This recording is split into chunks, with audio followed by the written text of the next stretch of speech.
And as always, a very warm welcome to this week's Life Issues. Now, there are some people for whom words like influential, inspirational, impressive seem to have been invented. For me, very often it's people whose attitude to life shows fortitude, resilience, a willingness to speak truth regardless of who they're speaking that truth to, and a commitment to compassion, justice, and God's way.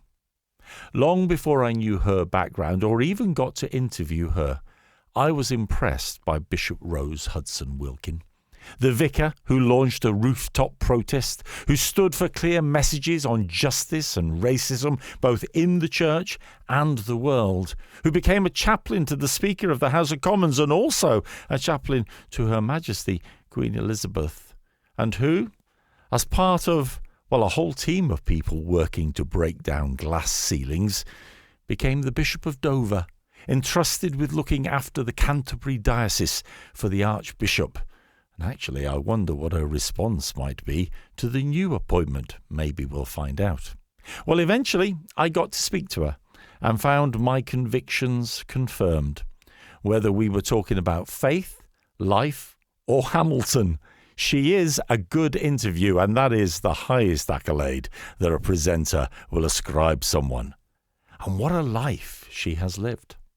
So it is my pleasure to welcome to Life Issues the Right Reverend Rose Hudson Wilkin, Britain's first black woman bishop, currently Bishop of Dover, Bishop in Canterbury, and, to quote the title of her autobiography, the girl from Montego Bay.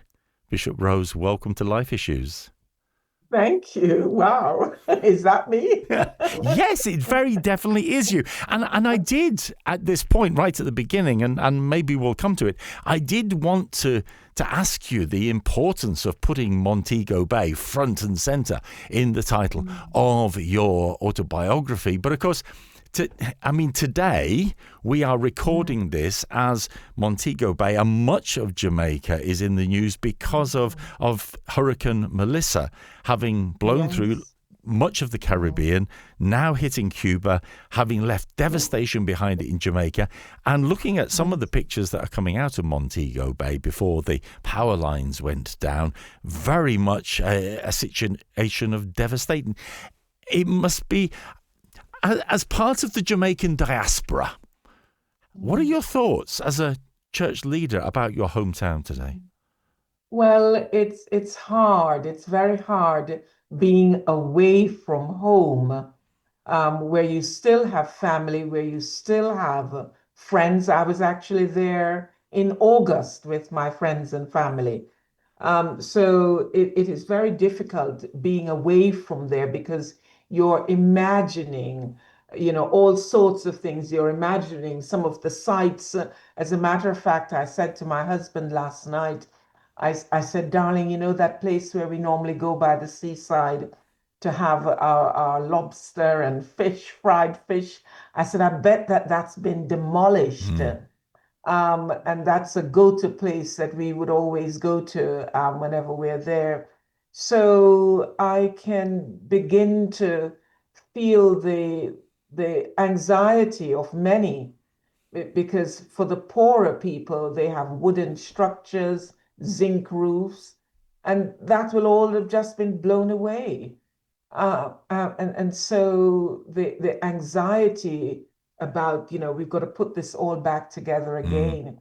And of course, it's gone off to Cuba. Cuba is the birthplace of my father. So I feel also for the people of Cuba as well as of Jamaica and those who are affected by this natural disaster. And there'll be many people here in the UK who will, like yourself, have loved ones, have family, and as messages have stopped coming out of Jamaica now, probably because of the issue around the power lines and so on. But that sense of not knowing must be very hard to bear. It is hard, and I was out last night in London, and there were a number of people, that was the first thing on their lips about Jamaica and the impact and how are folks doing? But of course, we don't know, apart from what we have seen in the news, we don't know because the lines are down and we're not able to have any contact, So we're just praying through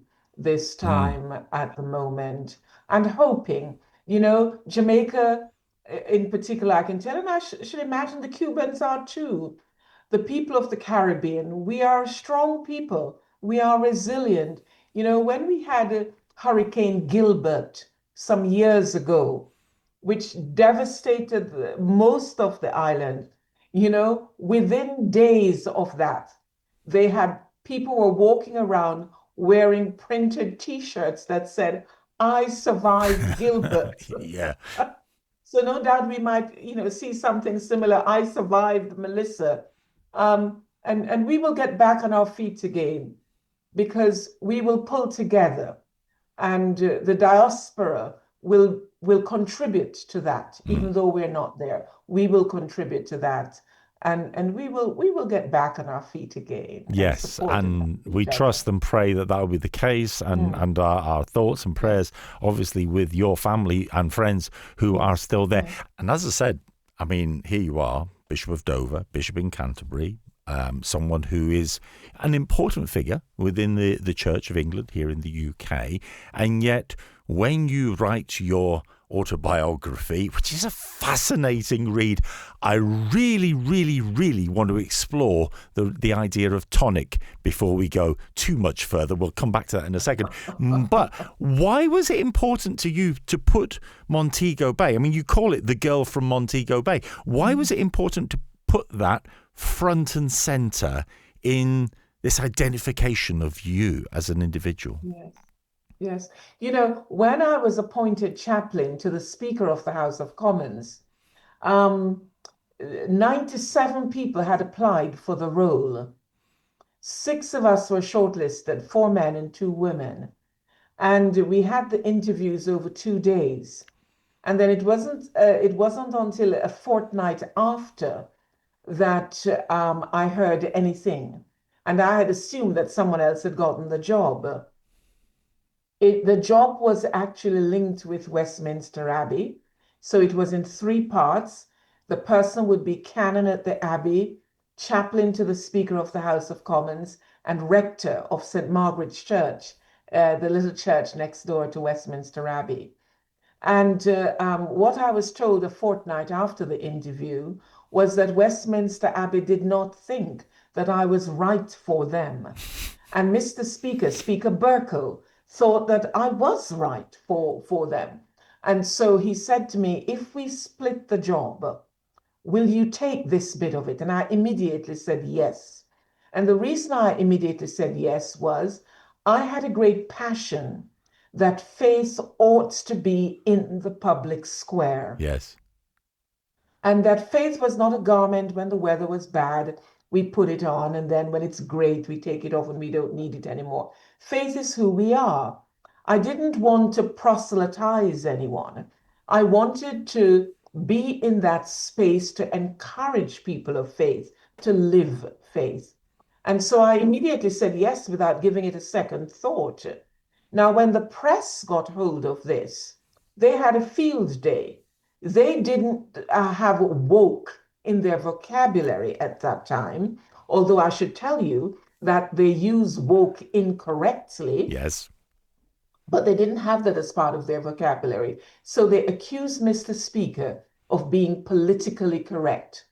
This role had been in existence for over 300 years. They've always had a white male in that role. And I was now going to be the 79th chaplain. And so what happened, they described my colleague who got the other half of the role, they described him as the Oxford graduate in a column that they wrote in the newspaper.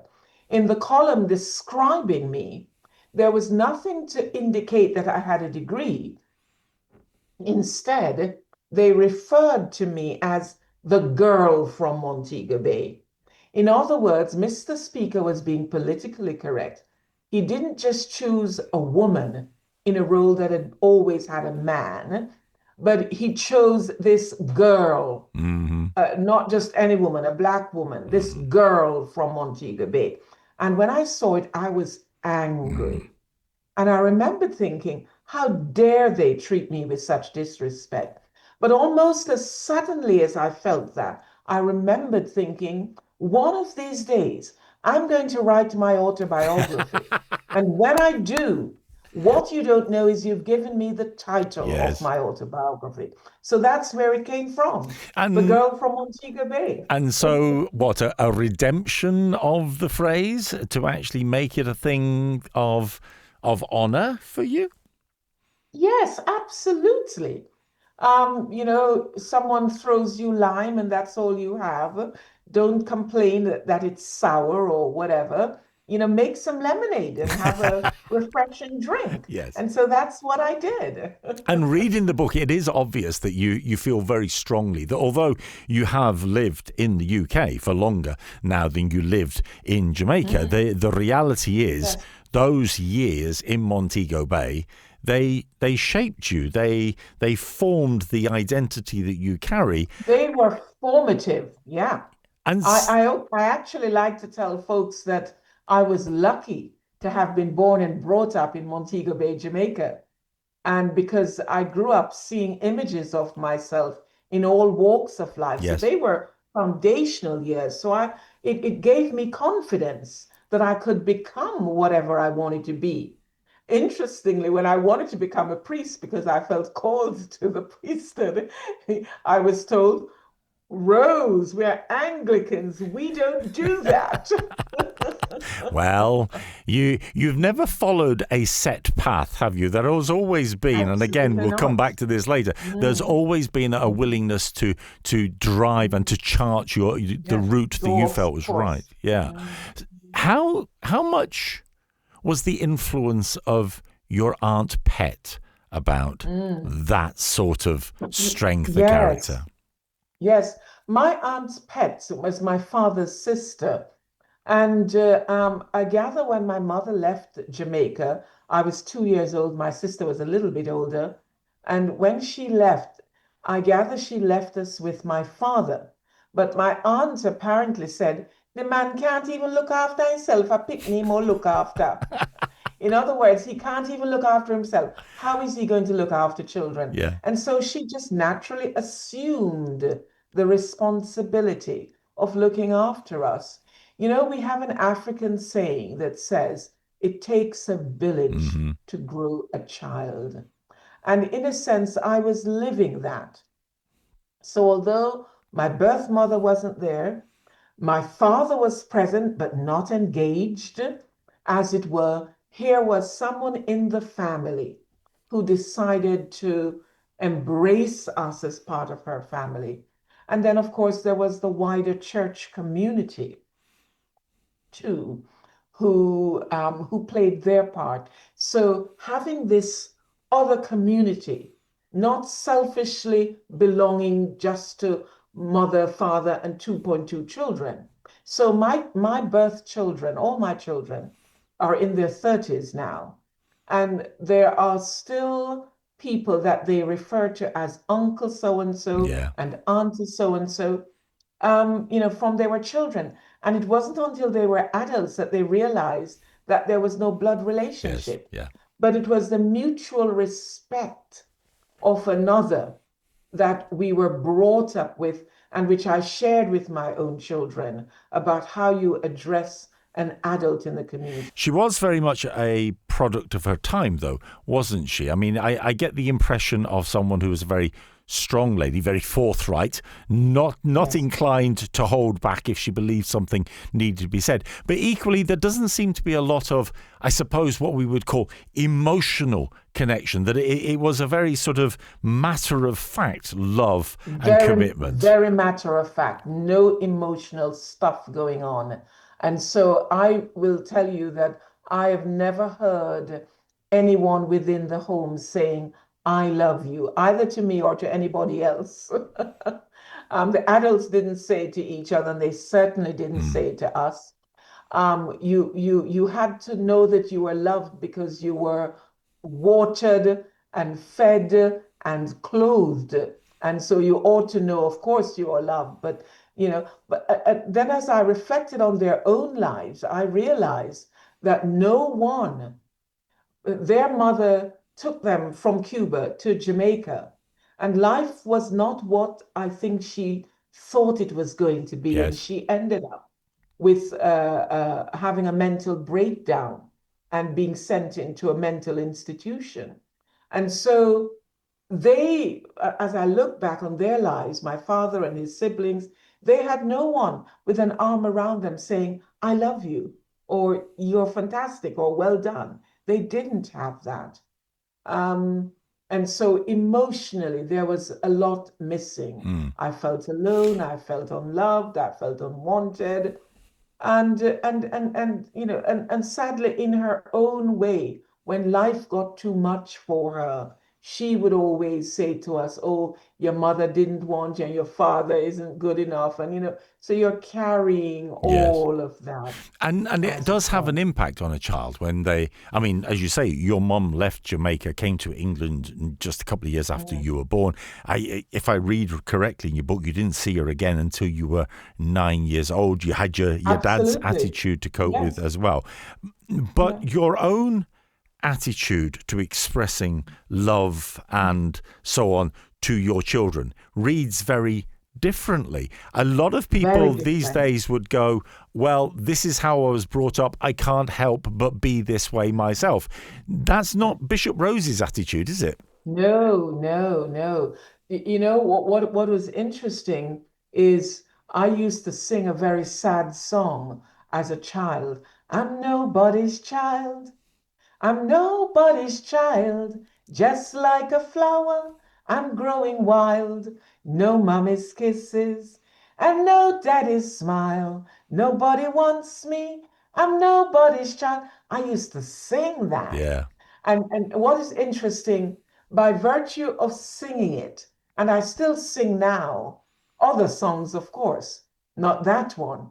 By virtue of singing is my way, it's a cathartic way of expressing what I'm feeling inside, and it's helpful. And then I had those folks from church who clearly within their family they were accustomed to putting an arms around and saying, I love you. They were accustomed to saying, great job, well done. Yes. So I learned that too. And that felt good. And on top of that, at the heart of that, of course, at church, I learned that God loved me. For God so loved the world Yes. that he gave. And I remember thinking, wow, if God, this great big God that I see him as, if God loves me, then I must be of value. I must be of worth. And that was the trajectory that turned my life around, Yeah. combined with those people who, for me, were expressions of that love of God in So Jesus Christ. would you say that there's a message for the church to bring to those who feel that the die is cast for them by their past, by their upbringing, by a message I think which we hear a lot around us, and certainly you hear a lot on social media, that there is nothing you can do. The die is cast. You have to simply be who you are. The message of transformation, of reformation, of redemption, Mm, mm. it's relevant in this for people. Oh, it is absolutely relevant. One of the things I think I said it in the very last chapter of my book is we are not defined by our past. We don't need to be defined by it in such a negative way. Something happens to us. Yes, we acknowledge it. We don't pretend that it didn't happen. We don't hide that it happened. We acknowledge it. We take it out. We look at it. That way, it does not hold us and in a way in chains. Mm. So my mother was also very brutal and in her discipline. And what I did as a parent of young children was whenever I disciplined my children, I remembered thinking, Rose, is that you or is it your mother speaking? Mm. And if ever I thought it sounded like what my mother would do, I would sit my children down and I would say, darlings, mommy is really sorry about how I handled this. I'm really sorry. Um, and explain to them that I should have thought differently, acted differently, etc. Yeah. My mother never did that to us. Yeah. So it is possible to take a different path. It is possible to Oh, go in a yes, it different is. direction. When you came to the Yes. UK, I mean, we are of similar age, and so I too was knocking around the UK in the 70s and 80s. And when you came across, were you shocked by the sort of racist attitudes that you discovered when you came here? Mm. Yes, I was. Jamaica was British. There was a time when the British went all over the world kicking behinds and conquering Hmm. and owning and possessing and all of that. And then we wonder why people want to come here. But that's another podcast story. Um, and so you came here with a sense that you were part of that Britishness, you know, and only to discover when you got here that people ask you who you are and what are you, and you have forms to fill out, and you're thinking, hang on a minute, I thought I was part of the human race. I thought, what's so different about me? Um, and so it, the level of ignorance, and I am going to call it ignorance, I am going to be bold and say ignorance. The level of ignorance that I discovered here shocked me, Mm. shocked me. And I think part of that ignorance is due to the fact that we have not learned our own history in this country. And what that has done for us, apart from having us respond in an ignorant way, it has also left us feeling rather insecure. Yes. Yes. And it is out of that place of insecurity why we then other some people, why we speak in a derogatory way about some people. And that is sad. Because one of the things that you got to do, and you talk about it in the book, is to compare attitudes in the UK and attitudes in Jamaica, because dual heritage marriage, you married a white man. Mm. What was the difference between attitudes in Jamaica and attitudes in the UK towards your relationship, towards your marriage, towards the Yes. direction you were going? Yes. Do you know that in Jamaica we have a motto that says, out of many, one people? So you would see Chinese origin people, Asian as in Indian origin people, Middle Eastern people, Black people. We have a place in not far out of Montego Bay called the German Town, which is where people from Germany had settled, and they are now intermixed and mingled, and you know and so we are accustomed to seeing people of all different hues, and we know that they're human beings, and also in Montego Bay we're accustomed to having tourism, Mm-hmm. in a big way. So it's nothing new seeing a white person. Whereas when you come here and you go in some places, you probably wouldn't see it so much in London, but further afield and more rural, then people are, oh, we've never seen anything like that before. Mm. It's almost as if it is a horse and a cow holding hands, And I'm thinking, my goodness, these people are backwards Yeah. in their thinking. It's just simply two human beings. And what is interesting, when someone, let's say a French person and an English person get together, nobody refer to it as mixed marriages. No. So why when a Jamaican and an English get together, they would call it mixed marriage. You know, there's something going on there in people's brains. And But did that sort of way of growing up, that Jamaican perspective about it, was that part of what has driven you to speak and be very, very forthrightly about racism, the danger of racism, the damage of racism in the UK? Because, you know, you don't hold back on this, and you've over the years you've spoken very clearly about it. Well, you see, I have children growing up here. I'm now a grandmother of 6, and it's important to me that my children and grandchildren who are born here are accepted and seen as belonging. And what racism does is to say, you don't belong. And once we start othering certain groups of people and say that they don't belong, that creates a fraction. It creates a fraction in the community. And actually, it creates a fraction for those individuals who are excluded and not made to feel a part of the whole. So, for example, I remembered saying in a rural area of a diocese that I worked in, I remembered saying, if you had a vacancy and I applied for it, would you consider me? Church warden's hand went up. But why would we? We have no Black people here.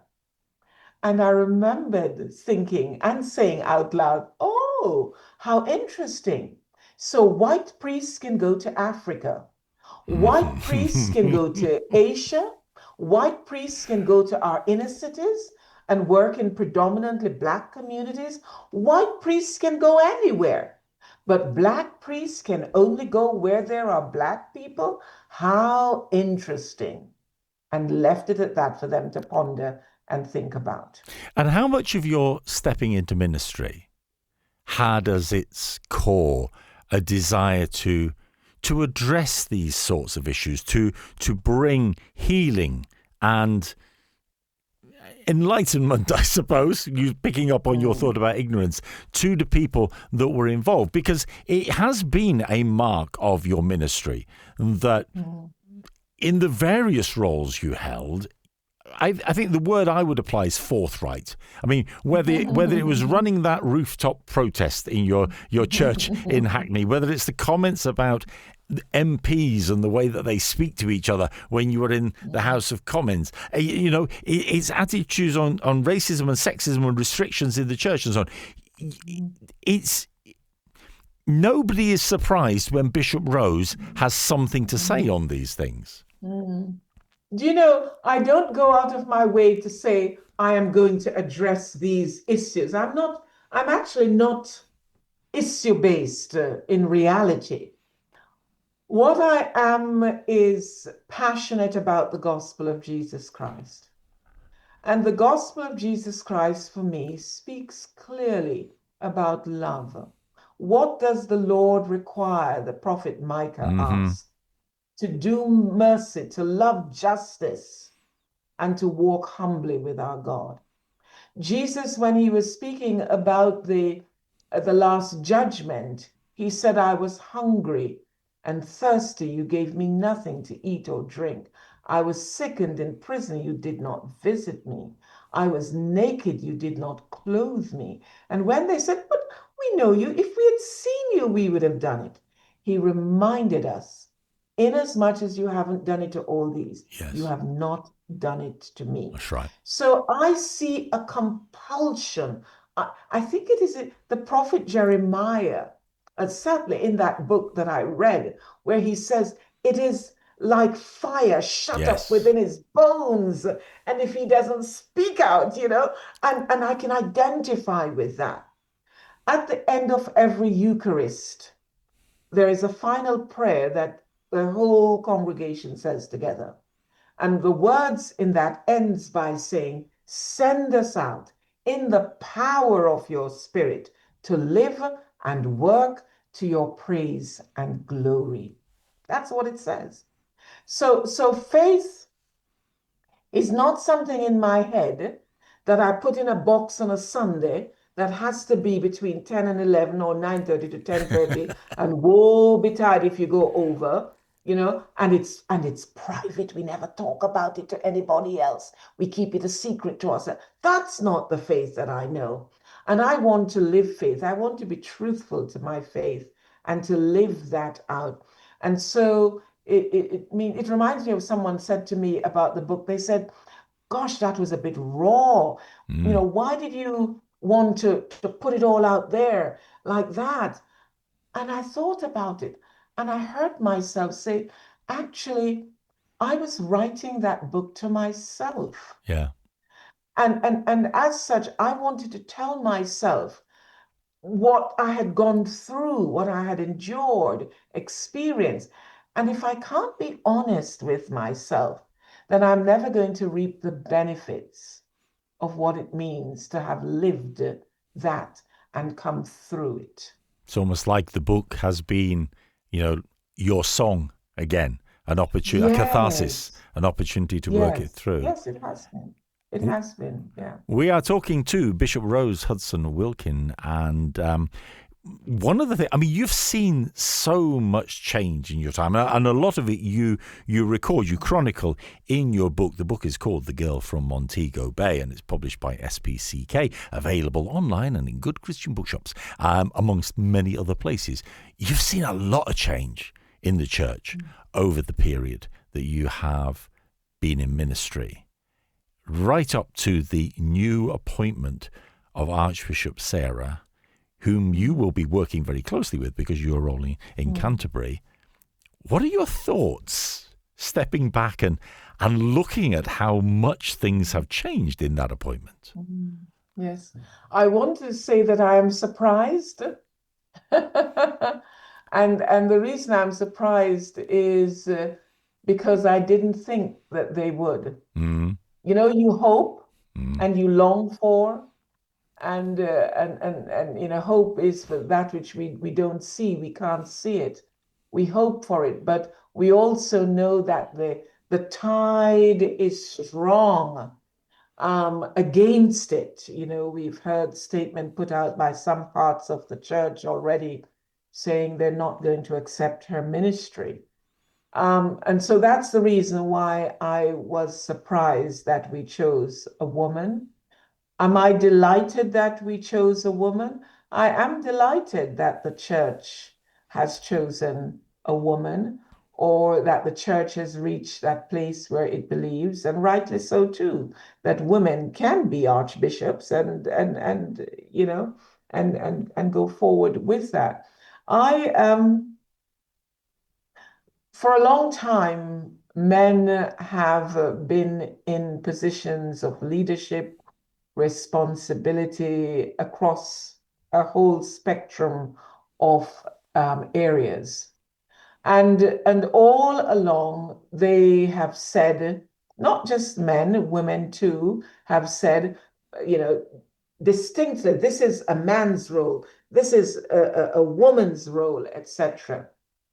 I hear our Lord in Luke chapter 10 saying, the harvest is plentiful, but the laborers are few. Pray to the Lord of the harvest that he will send forth more laborers. Now, this is incompatible with a God who would then say, actually, half, half of the population cannot be in this as laborers. It doesn't make any sense. Yes. And if it doesn't make any sense, it's not real. Yeah. Doesn't make sense. And so from that perspective, I am very open for women to be in all walks of life. Nothing should be taken away from them to say that they can't do simply because of their genitalia. And I think that as a church, we have gotten it very wrong. Will the Roman Catholic Church and the Orthodox in the future ordain women? I think they will. Somebody will have the courage to say, this is all nonsense. Come on, wake up. Be woke. Absolutely. That's the right terminology. Yes. Be woke, be awake, and stand up and be courageous, because God created men and women. At the same time, it is, as you've alluded, it is a moment of potential crisis for the Anglican Communion. This is there, do you think? Do you think that the church will be able to find a way through this that is true to the principle that has appointed Archbishop Sarah, but also is able to, I don't know, I don't want to say mollify, but certainly able to connect with those who are so convinced that it should not happen? You know, for a long time, it has been my thinking that we have domesticated God. We have domesticated God and God's church. We have behaved as if the church is ours. It doesn't belong to us. It's not ours to domesticate it and make in our own image. It belongs to God. It is God's church. And so it is precisely for that reason why I do not see this as a crisis. I really don't see it as a crisis. What I see it as is an opportunity. An opportunity. You see, I have said in other places, so I will not be afraid to say it here on this podcast, that I believe it was an error of judgment when the church decided that it was right to have women in ordained ministry, that it then turned around and created a sort of suite of bishops, Yes. flying bishops, as we call it, for those who don't want to accept. You know, I think that as a church, what we should have done was to have said, we are now a church that believes that there are no theological reasons why women should not be ordained. Instead, having said that, it then said in another paragraph, oh, you know, there are a few people here who has theological reasons why they cannot accept it. It does not make sense. Mm-hmm. Mm. It does not make any sense whatsoever.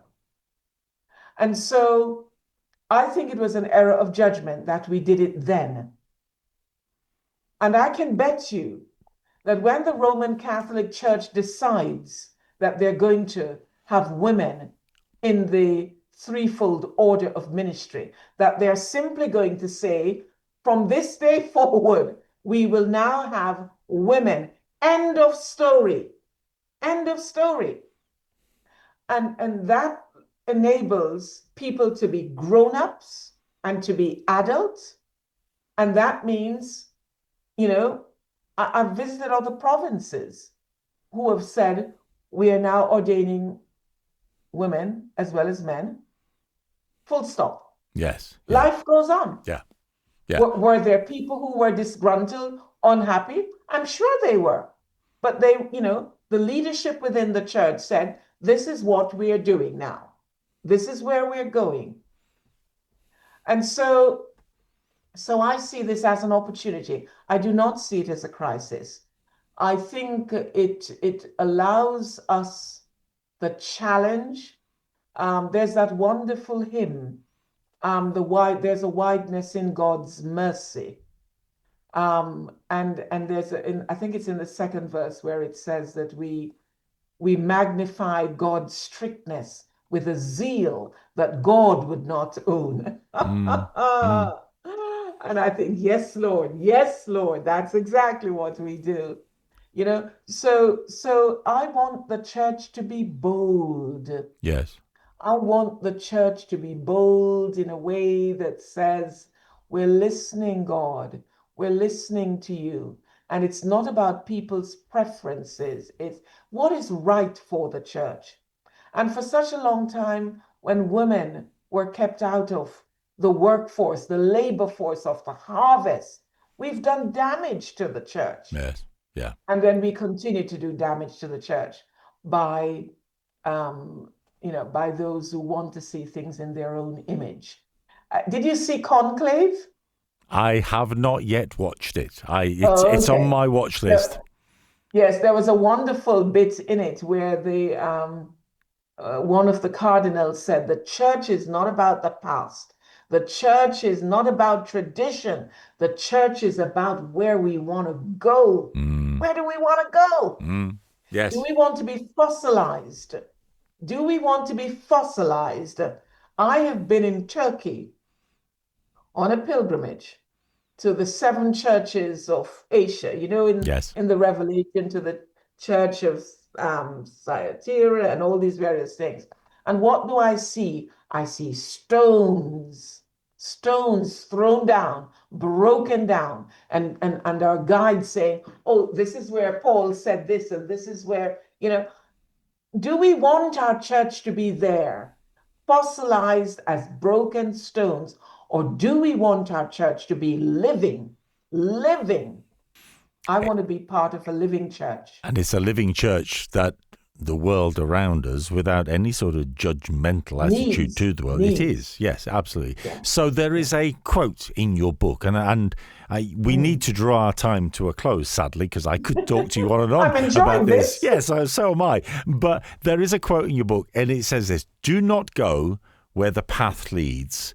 Go where there is no path, and leave a trail." It is obvious when you read The Girl from Montego Bay that has been an inspiring thought for Bishop Rose. So just in conclusion, what would your message be if you could go back and talk to young Rose in the light of all that you've seen? And what is your message to the next generations who need to take the church forward? I think when I was a little girl and when I went to school and I was hungry and when I went to because we didn't have enough lunch money or when when I slept on the floor until I was approaching 16, I think looking back, I would say to my young child, it's okay. It's okay. When you were around my friends who perhaps boasted about, they had a whole room to themselves. I was sharing a room with seven others. I would say it's okay. Look where you are now. And which is the message when I go to poorer areas of my diocese and I'm in schools talking with children. I tell them about some of my childhood experiences. And then I share with them that this same little girl from Montego Bay has actually had a sleepover in Windsor Castle. And you should see the expression on their faces, And so I say to them, it doesn't matter what is happening to you now or where you are coming from. It is where you want to go. And you have an opportunity and a chance and a choice to choose a new path and to blaze that path through. So that's what I would say to my young child and to my own children and grandchildren and to the next generation. And I would also finally say to them, keep some mantras that you can use along the way. I use a lot of song, the Labi Sifre song. The higher you build your barrier, the taller I become. And it has those wonderful words. Something inside so strong. I know that I will make it, though you're doing me wrong, so wrong. For me, that is the Spirit of God inside me. Yes. That is just so strong. And another mantra that I hold is the one, do not go where the path leads, go where there's no path and leave a trail. And the African American Booker T. Washington, he said, the circumstances that surrounds a person is not important. What is important is how they responded to it. It's how that person responds. So have some mantras and make sure your soul and your heart is singing throughout. And yeah. We could talk for hours. We really could. And it has been a pleasure to spend this time with you. The Girl from Montego Bay is published by SPCK. It is available online and in good bookshops, etc., etc., etc. And it is a very, very easy read on one level, in that it's very engaging and it draws you in. It's a very challenging read on many levels about some of the attitudes we have and some of the perspectives that we still see in the world around us. It is the story of Bishop Rose Hudson Wilkin, and as I said, you can find it online and in good bookshops. The Girl from Montego Bay. Bishop Rose, lovely to speak to you today. Thank you for joining us. Thank you for having me. You've been listening to UCB Life Issues. It has been great to have your company. Big thank you to Rebecca for helping us set up today's programme. And, well, we didn't get to talk about tonic, did we? You'll have to buy the book to find out about that. But perhaps all of us need to take to heart more that rather than being conformed to the path that everybody pushes us to, we need to go where there is no path and leave a trail that others might follow and find the heights. Ta-da.